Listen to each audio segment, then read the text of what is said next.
Jannik Sinner gets a big win over Novak Djokovic in Turin in the round robin, gets his first win over Novak in 4 meetings. Their first meeting on hard courts, and he gets it done against a Novak Djokovic that was playing well. And I want to talk about that win. My name's Anthony Hirsch, and welcome to the tennis commentary booth. So, it was amazing to watch. It was a tremendous match. The more I think about it, the more amazing it got. And it's because of what I said. Djokovic didn't play badly at all. In fact, he served amazing. He hit over 20 aces in the match. He was winning over 75% of first serve points. That's not to do with Jannik's returning. He was serving great. Jannik was amazing on return. He broke Djokovic twice, including one break that to me was one of the most electric parts of the match and the most memorable parts of the match to me. But he broke him twice, and he also went up 5-0 against Novak in the tiebreaker, 6-1 as well. He ended up taking the tiebreaker 7-2, similar to Holger in the tiebreaker that they played recently. Djokovic has played 5 3-set matches in his last 6 matches. That's not particularly sustainable for Novak, even though he's the mental beast that he is. It's not sustainable to do that as a 36-year-old, play 3-set after 3-setter. Djokovic can do it better than anybody, but it just doesn't seem particularly sustainable, and it was going to give out. And Jannik Sinner is probably the second best player on the planet at the moment, the most informed. After this win, some people are going to say he's the best. Who knows? The big tell will be the majors as well next year, how Jannik can perform in the majors. But listen, beating a high-level Novak Djokovic, it almost creates an anomaly. It's something that you just don't see. Like Holger Rune beating Djokovic, coming back in the second set and the third set to beat him in a big Masters final, in a tight Masters final, 7-5 in the third set. Like Alcaraz at Wimbledon, beating him in a close 5-set match. And then also Jannik, beating him in a third set tiebreaker over a very high-level Djokovic. Just not something you generally see. Djokovic just finds ways to win these kinds of matches. And I saw a stat. Sinner actually became the third player to win a third-set tiebreaker against Djokovic in the last 10 years. Dominic Thiem at the ATP Finals in 2019 beat him 7-6. Alcaraz beat him 7-6 in Madrid. And Sinner. Only 3 guys in the last 10 years have beaten him in a final set tiebreaker at a major or any level, which is just ridiculous. Medvedev almost did it at the ATP Finals last year, but wasn't quite to be. But yeah, it's really, that just blows your mind. That just blows your mind to hear a decade, but that just shows how momentous of a win that is for Sinner. Sinner also beats Novak for the first time that they play on hard courts, which players barely ever do. I was looking through the records. The only players I can find that have beaten Novak post-2011, first time that they play on hard courts, were the following players. It was Tsitsipas. Tsitsipas beat him in Canada the first time they ever played, which is pretty ironic. Tsitsipas, Nishikori, Kyrgios, and then who were the other ones? It was Vesely, also beat him. Sonego was another name. And there's one more to add to the list, but and Sinner. Sinner became the 6th.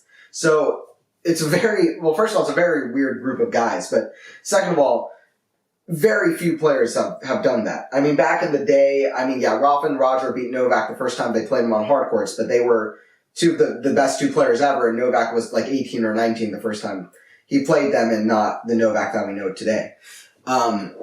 So anyway, it was amazing to see Sinner cross that line. And like I said, his serving was amazing. His serving has gone to such a high level, which is so good to see because he's always had the power off the ground game.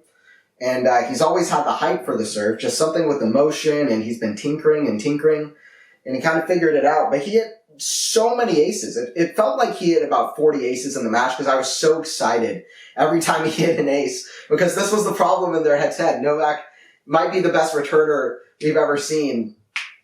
And Sinner, listen, Novak might be the best returner of the last 15 years. Sinner might be the best returner of the next 15 years.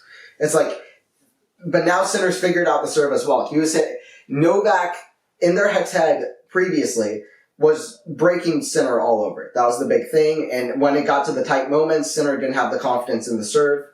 And Novak did. Because Novak's serve has gotten better as well, especially under Ivanisevic. But but it's so wild that Jannik was just acing everywhere, down the line, out wide, and it's become so hard to read. Tsitsipas was saying it in their first match as well. He won, I believe, 86% of first serve points against Tsitsipas in the first round, and then he won like 80% of first serve points against Novak.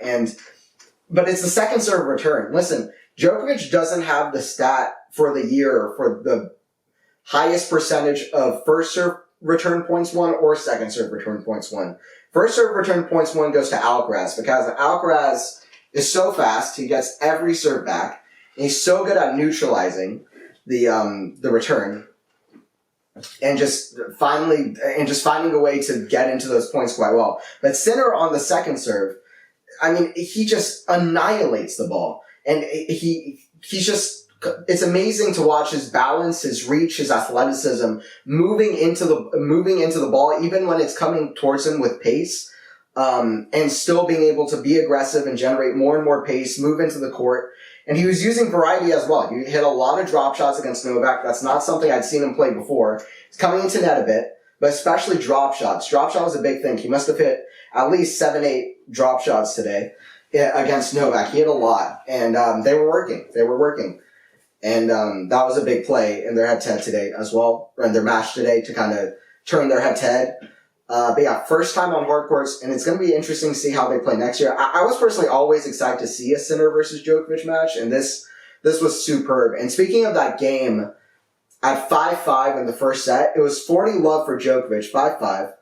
And it looked like Djokovic was going to cruise to an easy hold. He hits a great serve fast. Like I said, the kind of balance from Sinner, Sinner probably learned it from skiing a bit because he was an amazing junior skier, and that requires a lot of really good balance. So I'm sure that's actually quite a skill that has helped him moving into tennis. But especially with his height and all of that. But yeah, the serve came at him amazingly, and then he just had the amazing kind of athleticism, hit around it and just smash a forehand. Novak didn't even know what hit him. He wasn't even ready for the return. It came so fast. Got like an inch off the baseline, but it was an incredible return. And he hit three more winners in that game. A double fault from Novak at deuce. And three more winners from Jannik.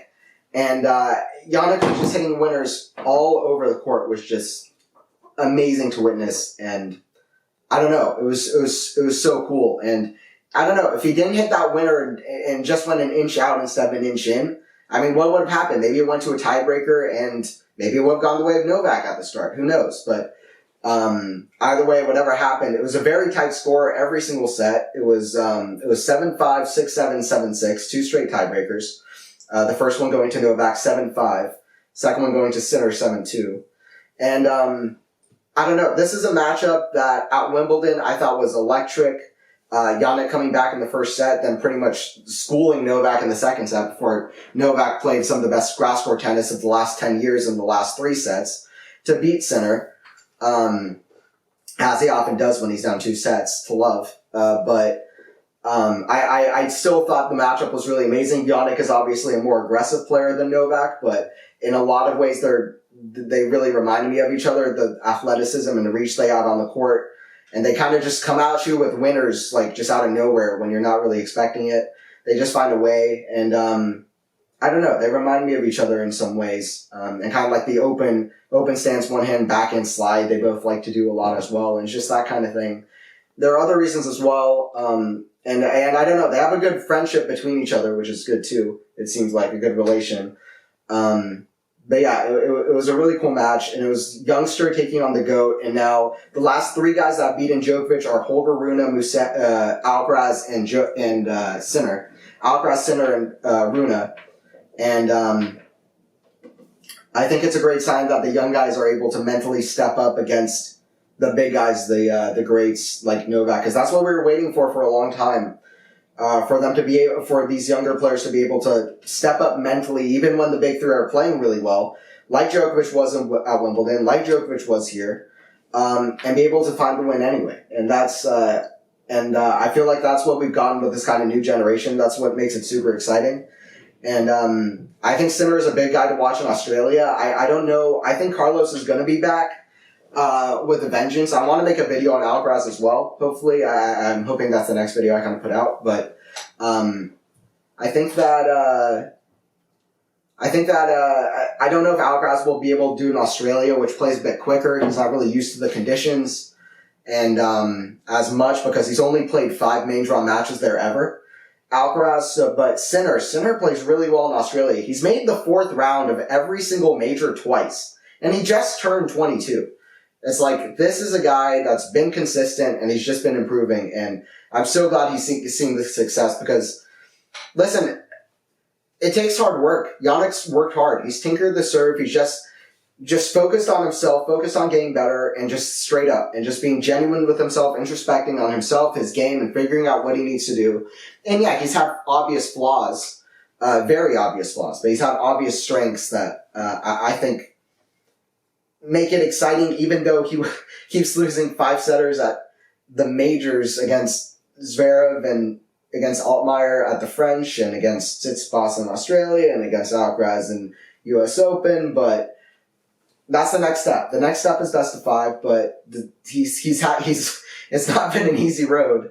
It's not been an easy road. He got it done in Canada, and then since then, he's just burst the door open. Some of these guys who might struggle the most while still getting super close, that once they finally figured out, the door is wide open. It reminds me of Felix Auger-Aliassime last year. He lost his first 8 finals, then he won a final title in Rotterdam against Tsitsipas in the final, and then he won, I believe, 3 titles in back-to-back weeks, 16 matches in a row to end off the season. It's like, how do you lose your first 8 finals and then win the last 3 titles? Well, he figured it out, and he mentally crossed the line, and tennis is just such a thing of like such small margins and mental margins, and Jannik deserves it, and we'll see how far he goes. We'll see how Alcaraz steps up to the plate now that all the eyes are on Jannik. I don't know if this win means that Jannik is better than Novak or if Jannik is going to beat Novak the next time they play, although it's not ruled out. But it's a very exciting win either way, and I'm excited to see how Sinner keeps growing because I don't think he's at his peak yet at all, to be honest. Nor do I think the same for Alcaraz, and I think this next era is panning out to be a really good one. It was also Jannik's 6th straight top 10 victory, which just... It's amazing what he's done post the U.S. Open. I feel like between, say, Australian Open against Tsitsipas, it felt like he was still not really where he wanted to be. He played a tournament, I believe, in Adelaide, where he basically threw away the second set against Korda because he was a bit injured up. And then post the Australian Open, starting with Rotterdam, that's when I felt like Sinner really got into his element and we saw a big improvement. He got to 3 consecutive Masters semis, a final in Miami. And then after that, he had a bit of a slump up until Wimbledon. And then he reached his first major semifinal. And then that showed another bit of improvement. And then post the U.S. Open, he's gone 3 notches above. Like he's shown improvement, but it's just 3 notches above with back-to-back straight-set victories over Alcaraz and Medvedev. And then also coming back against Rublev, then beating Medvedev again in a back-to-back final. Really, really cool stuff in Vienna and Beijing. I'm talking about they were 500 titles, but they're playing like 1,000s. And when it comes to majors, like I said, he's made 4th round of every single major. And I don't know. I just feel like he's good on all surfaces. And I don't know where he has his best chance. I feel like Wimbledon is a really good shot for him. Went 2 sets up on Novak.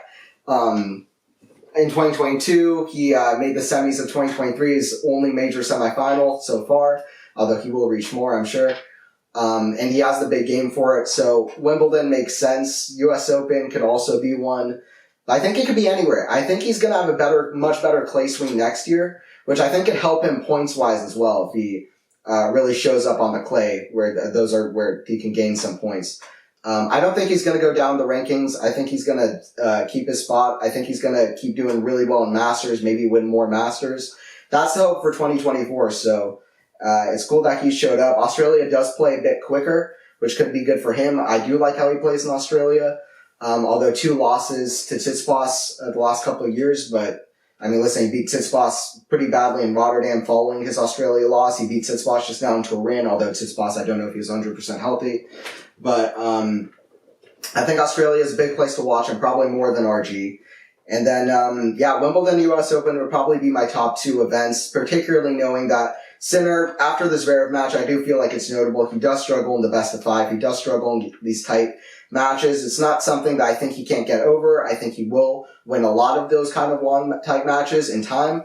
But he needs to build up the confidence in the majors. And then once he gets to Wimbledon, US Open next year, where he's shown so much promise, especially in 2022, losing to Djokovic and Alcaraz, I feel that's where he can really show up big and get something going. But it's going to be exciting to watch Jannik's kind of improvements next year. And like in the way that Sinner figured out Medvedev, that Medvedev figured out Alcaraz, and now Sinner has figured out Djokovic as well. And the head-to-heads at the top of the tour are only getting super exciting, and I think that that's only going to continue into 2024 with the majors and the Olympics as well. Even if Sinner at Roland Garros Olympics isn't going to be the biggest contender, anytime we see any of the rivalries between Sinner, Djokovic, Alcaraz, Medvedev, I think it's going to continue to be electric, and especially seeing that these guys can get over the hump against Djokovic. Jannik breaks the 19-match win streak